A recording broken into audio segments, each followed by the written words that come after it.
Waxaa maanta magaalada Muqdisho lagu daafuray siminaar ay si wadajir ah u soo qabanqaabiyeen Ururka Macallimiinta Qaranka Soomaaliyeed iyo Ururka Dowladda Qaranka Soomaaliyeed. Siminaarkan ayaa waxaa loo qabtay qaar ka mid ah barayaasha gobolka Banaadir. Tababarkan ayaa waxa uu ku saabsanaa barashada luqadda dowladda. Ugu horeyn, tababarka waxaa daafuray Gudoomiye Ku-xigeenka Ururka Macallimiinta Qaranka Soomaaliyeed, Mudane Cabdinaasir Salaad Maxamuud iyo Muuse Xasan Axmed oo ah Xoghayaha Guud ee Ururka Dowladda Qaranka Soomaaliyeed.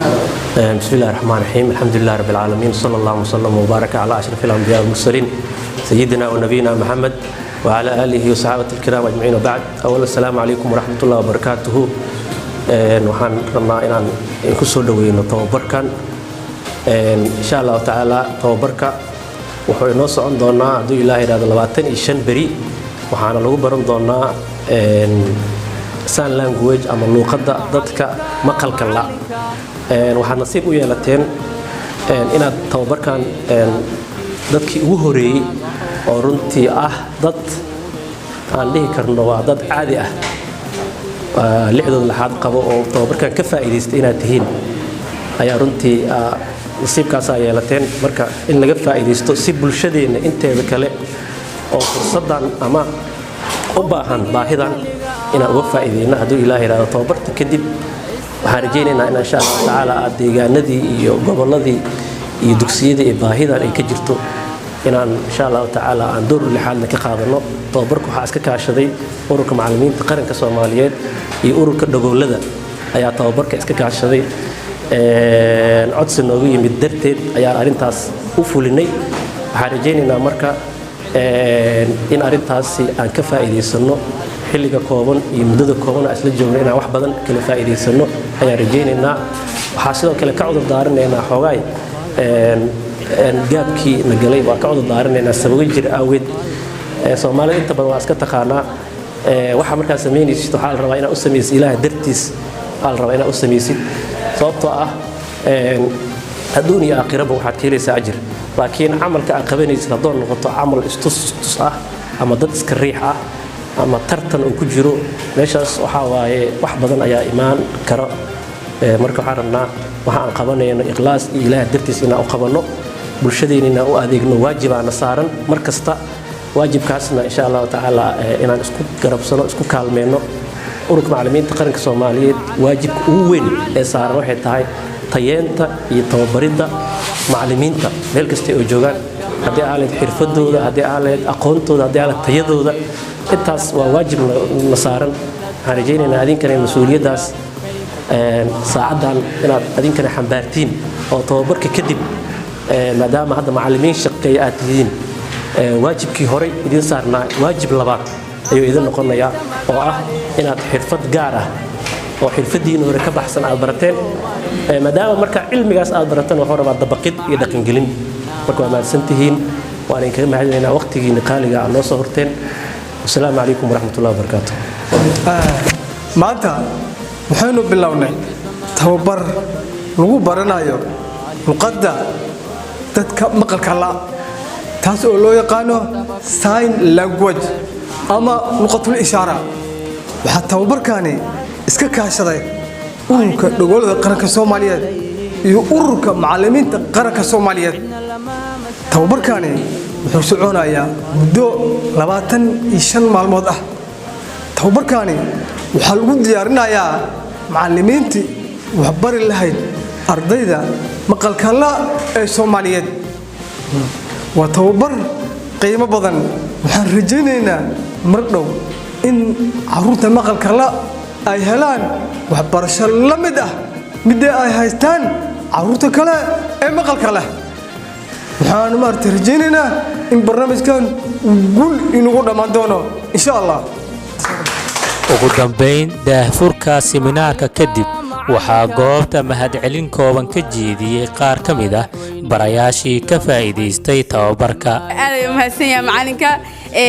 talabaada meeshan ka bartay waxay tahay macalinkana uu sheegay ani macalinimo waxay tahay waan garanayaa arday in la hor istaagana way sahlan tahay laakiin waxa cusub ee bartaa waxay tahay xirfad skill wax ka qaalisan ma qofku inuu wax barto oo wax aqriyo oo wax barto waxa ka qaalisan inuu xirfad yeesho qofka xirfadda caadi ahaan waxa maqashaan dadka dunida horumar gaaray ma yahayn dad title-koodu degree-goodu xataa baaj gaaray waxayna sameeyeen lacag waxay sameeyeen horumar waxay lahaayeen xirfad tana waxay ka mid tahay xirfadooyinka qaaliga ay aan maanta bartay ani xirfadaha waan taageeraa ama harqaan ha noqoto la sameeyo ama mobile la furfurayo ama action kana lagu hadlayo ana xirfado dhan waan taageeraa maanta waxay ii tahay maalin qaaliya aad baad u mahadsantihiin dhamaantiin macallimiinta halkan isugu yimid aad baan u faraxsanahay ta kale waxa aad cusub oo aad u yar sida hadda aad aragtaan meesha gabdhuhu aad bay ugu yar yihiin hayeeshii hada xagga waxa ku badan wiilasha jaamacadda markaan dhiganayay kuliyadeedii baajka hadda aan dhamayn rabo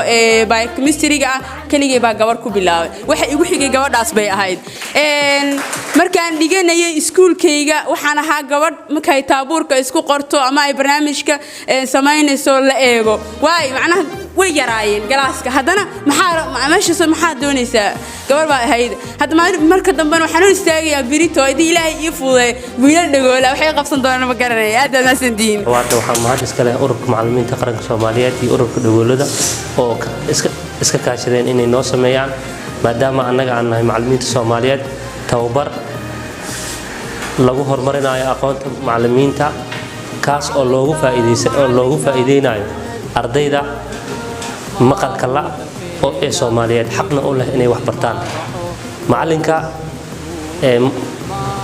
door mar ayaa ku fikri jiray inaa maxal yiraahdaa oo maadaama adiga macallin tahay mar walba communication aad dadka la sameynaysaa dadka communication-ka la sameynaysin wuxuu isku jiraa dad maqalka leh iyo dad maqalka maxal yiraahdaa naafka tababarkan aad u faraxsanahay macallinkana maxal yiraahdaa sida uu noo fahamsiinayo oo sign language-ka oo noo barayana aad ugu faraxsanahay والسلام عليكم ورحمة الله وبركاته وحنا ugu faa'iideey doonaa wadka Soomaaliyeed ee maqalka naafaha kale ka xaqna u leh inay wax bartaan waxaan kaga mahad celinayaa macallimiinta tababarkan noo furtay oo la yiraahdo sign language oo iska kaashadeen ururka macallimiinta iyo dhagooliyaasha iska kaashadeen macallinkeena qaaliga uu noo soo bandhigay عشرة بدن نقصي هدرتان واحد بدن أنا كفاني ما هاد عولين وين جيدنا وحلينا هاي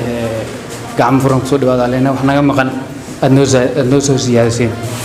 وحنا ما هاد علنا يا معلمين تا قرن كالصوماليات يا أورك ديورياشة أو برنامج كان سواء بابولين حقيقة برنامج كانوا آد أيو مهم نوية هدان هاي معلمين الصوماليات أنا أقول حقيقة وربحنتان مركان إن لقوانا سيمينار كان مركي أنا أركي حالي أيان أركي مركان أركي إلا يا سديت غفرة أصحابتي هاي وعي أنا أقول الشيء إني أرنتان مدينة هاي يعني لقنا غيب قاته أنا أقول حنا هاي معان إلا مدة معلن حقيقة هذا كورا وحقول عادي مرة أنا أقول في سكول بيسنا أنا ما فهم سنين سكول يعني إلا وحوه هاي سكول أو لغة بس لغة هذا حفيز كمركان تقول حفيز كفريستي كعنتها لا يقول هذا وحان يصير ما أنت حاقل دنا يصير لأنه فهم سنين ما أنت حاقل دنا يصير وحي قف مركا أو ترجمة هاي أو معلمين تكمل وحويشة إن ما شانوا أي تهاي مال سبيشال أو ضد كمغل كنافتك أو حلو كبره لو كان بهاني قف كهذا كر اللغة داس مركا وحوير هذه اللغة داس كهذا كرت سودو هذا كهذا كرت سيفي هذا ما لك أقبله جيس أنت لك أقبله مايا مركا حقيقة وانا أرين آد مهم